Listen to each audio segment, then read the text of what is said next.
বিডিএসপি post রয়েছে, ঠিক আছে, বিডিএসপি পোস্ট, যেটা কিন্তু আপনারা বিভিন্ন রকম গ্রাম পঞ্চায়েতের আন্ডারে কাজটি পাবেন। এবার এখানে কথা হলো যে এই যে আবেদন, এই আবেদনটি একমাত্র 2024 সালে প্রকাশিত হয়েছিল, এই 2025-এ এই প্রথম প্রকাশিত হলো, 2025 সালে এই প্রথম কিন্তু প্রকাশিত হলো। আমি আপনাদের এক এক করে দেখিয়ে দিচ্ছি, বিশেষ করে যারা গ্রাম পঞ্চায়েতে চাকরি খুঁজছেন তাদের জন্য বিরাট সুখবর ইতিমধ্যে। এই কাজটি কিরকম অনেকটা দেখতে পারবেন, এই যে গ্রাম পঞ্চায়েতে, প্রত্যেকটি গ্রাম পঞ্চায়েতে দেখতে পারবেন ভিআরপি পোস্ট রয়েছে। এই ভিআরপির মতো কিন্তু নতুন একটি পোস্ট, যেটা 2024 সালে প্রকাশিত হয়েছিল, এই আবেদনটি অনেকে আবেদন করেছেন এবং কি সেই সকল চাকরি করছেন। এমনকি নতুন করে আবারও 2025 সালে বিডিএসপি পোস্টে চাকরি বিজ্ঞপ্তি প্রকাশিত হলো। এই মুহূর্তে বিভিন্ন রকম গ্রাম পঞ্চায়েত থেকে কিন্তু এখানে সকলে আবেদনটি করে নিতে পারবেন। একে করে দেখিয়ে দিচ্ছি কোন অফিসিয়ালি সাইটের মাধ্যমে কি করে নোটিশগুলি ডাউনলোড করবেন, সকল সমস্ত রকম। আপনারা যদি কেউ রিক্রুটমেন্টের এই যে ভিডিওটি দেখছেন, আপনারা যদি একেবারে নতুন হয়ে থাকেন, অবশ্যই চ্যানেলটিকে সাবস্ক্রাইব করে আমার সঙ্গে থাকবেন এমনই নিত্য নতুন ভিডিও সবার আগে দেখবার জন্য।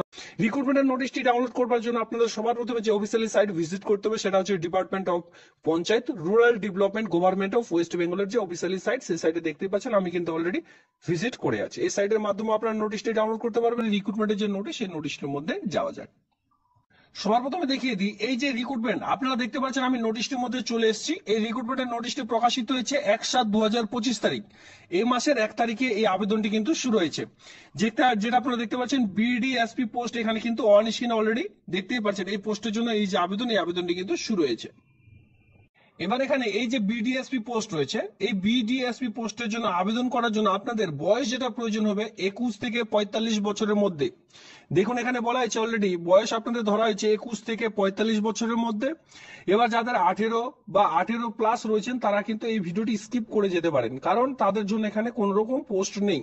আপনাদের বয়স হতে হবে কমপক্ষে 21 অথবা 21-এর বেশি, 21 প্লাস হয়ে থাকলেও কিন্তু আবেদনটি করা যাবে। এবার ঊর্ধ্বতম বয়স যেটা আপনাদের প্রয়োজন সেটা কিন্তু 45-এর মধ্যে আপনাদের বয়স থাকতে হবে, তারপরে কিন্তু আবেদনটি করা যাবে।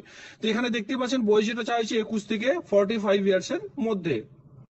তো বন্ধুরা, এই যে রিক্রুটমেন্ট আপনারা কিন্তু সমানে দেখতে পাচ্ছেন বিভিন্ন রকম গ্রাম পঞ্চায়েত জুড়ে ভিআরপির মতো সিআরপি পোস্ট আপনারা দেখতে পাচ্ছেন ইতিমধ্যে।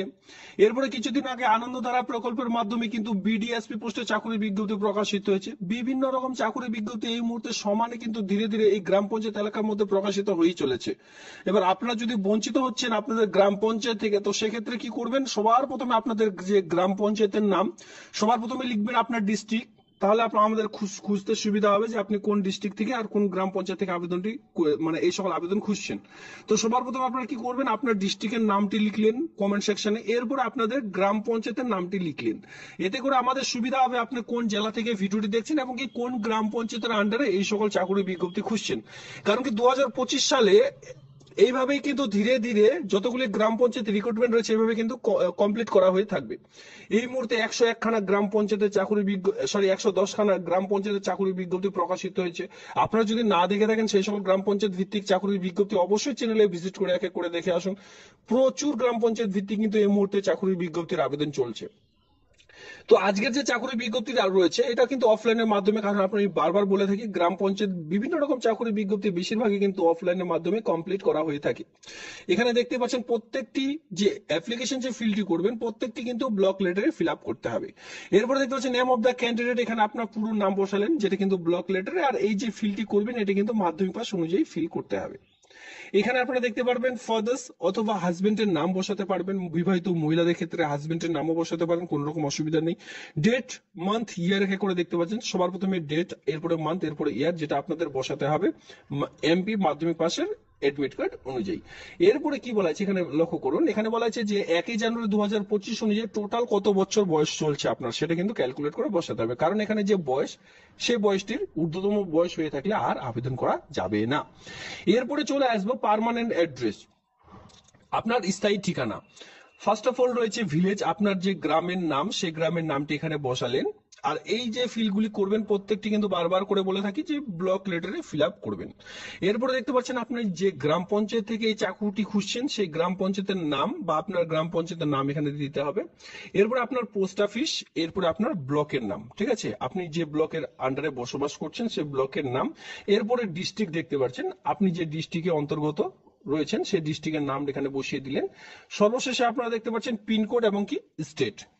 স্টেট হবে ওয়েস্ট বেঙ্গল, আর আপনি যে ডিস্ট্রিক্টে বসবাস করছেন, যে থানার আন্ডারে রয়েছেন, সেই আন্ডারে যে পিনকোড রয়েছে পোস্ট অফিস, সেই পোস্ট অফিসের যে পিনকোড নাম্বার সেটা কিন্তু এখানে বসিয়ে দেবেন। এরপরে যেটা, যেহেতু এখানে 18+ চা হয়নি, এখানে চা হয়েছে কি 21+ বা 21 বছর বয়স। তো সেক্ষেত্রে সকলের কাছে ভোটার কার্ড রয়েছে, আর ভোটার কার্ড না থাকলে কিন্তু আবেদনটি করা যাবে না। মাথায় রাখবেন, এখানে ভোটার কার্ডের নাম্বার বসাতে হবে, এরপরে মোবাইল নাম্বার বসাতে হবে, আধার কার্ডের নাম্বার বসিয়ে দিলেন। ইমেল আইডি বলা হয়েছে অপশনাল, তো আমি আপনাদের বলবো অবশ্যই ইমেল আইডিও কিন্তু ফিল করে দেবেন। আর এই যে মোবাইল নাম্বার, যেটা আপনার কাছে সম্ভবত আপনি চালাচ্ছেন, আপনার পার্সোনাল মোবাইল নাম্বার, সেই সকল কিন্তু এখানে দেওয়ার চেষ্টা করবেন।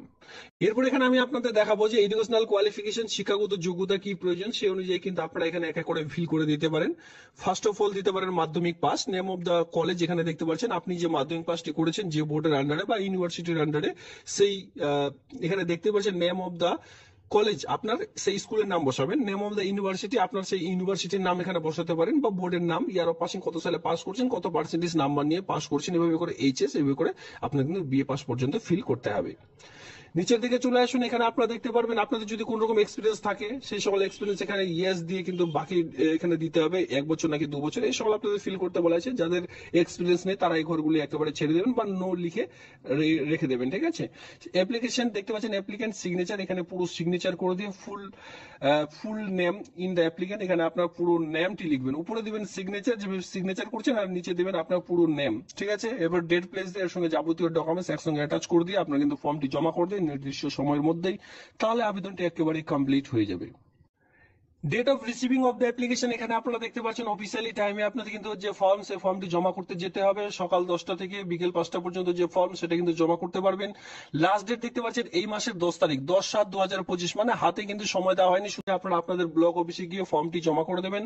আর এখানে টেন্টেটিভ একটি যে এক্সামিনেশন ডেট সেটা কিন্তু বলা হয়েছে, যেটা কিন্তু আপনারা দেখতে পাচ্ছেন যে 20 আগস্ট 2025 তারিখে আপনাদের এক্সামটি হলেও হতে পারে। তবে আপনারা মাথায় রাখবেন, পরবর্তীতে আপনি যে মোবাইল নাম্বারটি দেবেন, সেই মোবাইল নাম্বারের মাধ্যমে কিন্তু আপনাদের পরবর্তীতে জানিয়ে দেওয়া হবে যে আপনাদের রিটেন টেস্ট কত তারিখে রয়েছে, সকল সমস্ত রকম।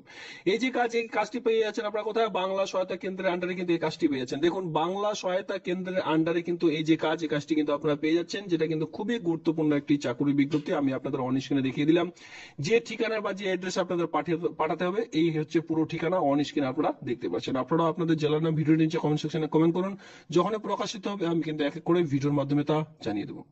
এখানে আপনারা দেখতে পাচ্ছেন যে এসেনশিয়াল কোয়ালিফিকেশন কি প্রয়োজন, আইডেন্টি প্রুফ হিসাবে আপনাদের অবশ্যই ইপিক, আধার, ড্রাইভিং লাইসেন্স, প্যান কার্ড, এই সকলের প্রয়োজন পড়বে। এজ প্রুফ হিসাবে বার্থ সার্টিফিকেট অথবা এডমিট কার্ড প্রয়োজন পড়বে। এরপরে দেখতে পাচ্ছেন যে রেসিডেন্সিয়াল প্রুফ হিসাবে অবশ্যই আধার কার্ড অথবা ইপিক কার্ড আপনাদের প্রয়োজন পড়বে। এডুকেশনাল কোয়ালিফিকেশন দেখতে গেলে এখানে photocopy of certificate, marksheet of the bachelor degree, মানে আমি আপনাদের বলেছিলাম যে বিএ পাস শিক্ষাগত যোগ্যতা থাকলে আবেদনটি করা যাবে। মার্কশিট অফ মাস্টার ডিগ্রিও যদি থেকে থাকে খুবই ভালো হয়, এখানে কিন্তু আপনারা অগ্রাধিকার পেয়ে যাবেন। এর সঙ্গে অবশ্যই আপনাদের সেলফ হেল্প গ্রুপের যে মেম্বার সেটা কিন্তু হতে হবে। গ্রাম পঞ্চায়েতে ছেলে অথবা মেয়েদের বিশেষ করে দেখতে পারবেন যে দল রয়েছে, স্বনির্ভর গোষ্ঠী দল রয়েছে, ছেলেদেরও কিন্তু দল রয়েছে, এরকম দেখতে পারবেন, আর মেয়েদেরও কিন্তু দল রয়েছে। ছেলে মেয়ে উভয় পক্ষে কিন্তু এখানে আবেদনটি করতে পারবেন। তবে অবশ্যই ছেলে হলে এসএইচ সেলফ হেল্প গ্রুপের অবশ্যই আপনাদের হতে হবে, মানে যে সদস্য সেই সদস্য হতে হবে। এবার আপনাদের গ্রুপের মধ্যে দেখতে পারবেন একটি আইডি থাকবে, সেলফ হেল্প গ্রুপের একটি পার্সোনাল করে, প্রত্যেকটা যে দল 11 জন করে যে দল হয়ে থাকে, সেই সকল দলে কিন্তু একটা করে আইডি হয়। সেই আইডি কিন্তু অবশ্যই আপনাদের একটু কালেক্ট করে নিতে হবে আপনাদের দল থেকে। সেই আইডিটি কিন্তু এই ফর্মে, অফলাইনে ফরম্যাটের মধ্যে আপনাদের ফিল করতে হবে। এই হচ্ছে ক্রাইটেরিয়া, জাস্ট বিএ পাস শিক্ষাগত যোগ্যতা, সঙ্গে এসএইচজি সেলফ হেল্প গ্রুপের যদি আপনারা মেম্বার হয়ে থাকেন, তো সেক্ষেত্রে আপনার কাছে একটি আইডি থাকবে, সেই আইডিটি জাস্ট এখানে লাগবে। আর তেমন কোনো রকম এখানে এক্সপিরিয়েন্স চা হয়নি, যদি এক্সপিরিয়েন্স কাজের অভিজ্ঞতা থাকে খুবই ভালো হয়, আর না থাকলেও কিন্তু আবেদনটি করা যাবে। এর সঙ্গে এখানে বলে দেওয়া হয়েছে যে আপনাদের কত মধ্যে রিটেন টেস্ট হবে, সকল সমস্ত রকম কিভাবে এই নিয়োগটি করতে চলেছে, সকল সমস্ত কিন্তু এখানে আপনারা দেখতে পারবেন। খুবই গুরুত্বপূর্ণ একটি চাকরির বিজ্ঞপ্তি বিডিএসপি পোস্টের জন্য।